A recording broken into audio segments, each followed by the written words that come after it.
مجلس میں سے ایک شخص نے مولانا روم سے پوچھا، بتائیے فقیر کون ہوتا ہے؟ تعریف بتائیں، فقیر کون ہوتا ہے؟ مولانا روم اس کی طرف دیکھا اور آنکھیں بند کر کے چپ بیٹھے رہے۔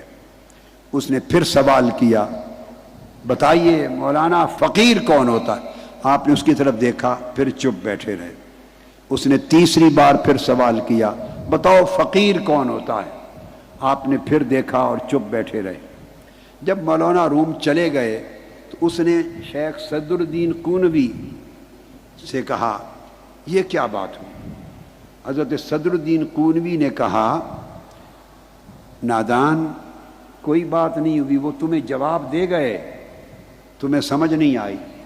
تم نے بار بار پوچھا تھا فقیر کون ہوتا ہے، انہوں نے جواب دیا جو سب کچھ جان کر چپ ہو جائے وہ فقیر ہوتا ہے۔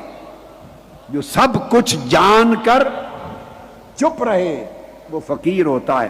جس کے پاس علم کا سمندر ہو اور وہ سمندر چپ نہ ہونے دیتا ہو، وہ سمندر اندر موجیں مارتا ہو، بلانا چاہتا ہو کہ بول اور اپنے علم کو ظاہر کر اور بتا دنیا کو کہ کیا کیا علم کے سمندر تو نے پی رکھے ہیں، علم کے سمندر کھول رہے ہوں اور وہ فقیر ہو گیا ہو اور وہ زبان کو بند کر لے، خدا کی معرفت حاصل ہو گئی ہو اور زبان سے راز نہ اگلے، چپ رہے، اسے فقیر کہتے ہیں۔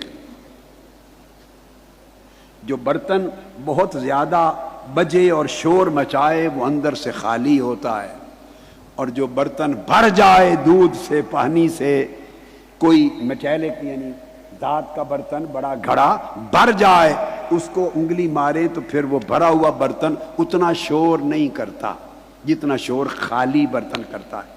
تو مولانا صدر الدین کونوی نے کہا، نادان وہ تیرے سوال کا تینوں بار جواب دے گئے۔ جو سب کچھ جان کر چپ رہے یہ ضبط نفس ہے، یہ مجاہدہ ہے، یہ اپنے نفس پر کنٹرول ہے کہ کوئی پوچھ رہا ہے اور جواب نہ دینے پر تانا ملے گا، اسے آتا نہیں، اسے معلوم نہیں، وہ جان کے چپ رہے۔ یہ کام فقیر کر سکتا ہے، عالم نہیں کر سکتا۔ اور پھر جو یہ ایک اینگل ہے بات کا، ایک اینگل ہے۔